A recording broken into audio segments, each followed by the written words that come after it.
नमस्कार, आप देख रहे हैं ब्लू एक्सप्रेस न्यूज। मैं हूं आपके साथ शालिनी। आओ बढ़ते हैं आज की बड़ी और खास खबरों की ओर। डोनाल्ड ट्रंप ने दवाओं पर टैरिफ लगाने का ऐलान किया। कहा, इससे फार्मा कंपनियां वापस अमेरिका आएंगी। भारतीय कंपनियों को हो सकता है नुकसान।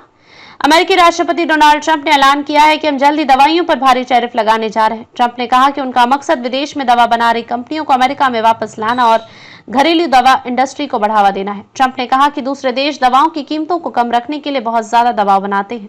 वहां ये कंपनियां सस्ती दवा बेचती हैं, लेकिन अमेरिका में ऐसा नहीं होता है। एक बार जब इन दवा कंपनियों पर टैरिफ लगा जाएगा तो ये सारी कंपनियां अमेरिका वापस आ जाएंगी। अगर अमेरिका दवाओं पर भी टैरिफ लगाने का फैसला लेता है तो उसका भारत पर भी असर पड़ेगा।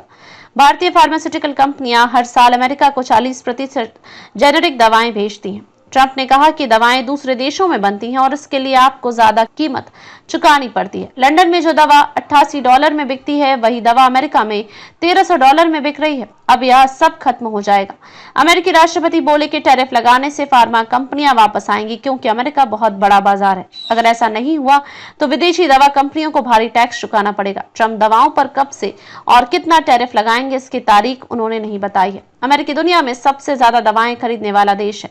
यूएस ट्रेड डेटा के मुताबिक भारत अमेरिका को सबसे ज्यादा दवा बेचने वाले टॉप 5 देशों में शामिल है।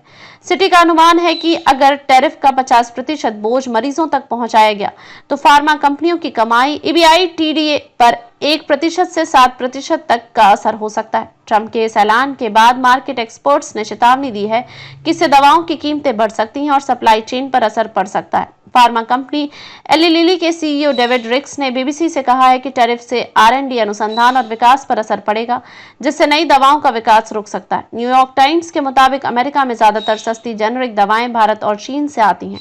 महंगी दवा मिलने का नुकसान मरीजों को उठाना पड़ेगा, जिससे अमेरिका के लोगों को ही मुश्किलें बढ़ेंगी। अमेरिका के फूड एंड ड्रग एडमिनिस्ट्रेशन के मुताबिक अमेरिका में इस्तेमाल होने वाले सभी जेनेरिक दवाओं का लगभग 40% भारत में भेजे जाते हैं। भारत से निर्यात होने वाले दवाओं में एंटीबायोटिक्स, एंटीडिप्रेसेंट्स और हृदय रोग की दवाएं होती हैं। ऐसे ही लेटेस्ट अपडेट पाने के लिए हमारे चैनल को लाइक, फॉलो, सब्सक्राइब करें और बेल आइकन दबाना ना भूलें। अगर आप हमें फेसबुक, ट्विटर या इंस्टा के माध्यम से देख रहे हैं तो हमें फॉलो और कमेंट करें। धन्यवाद।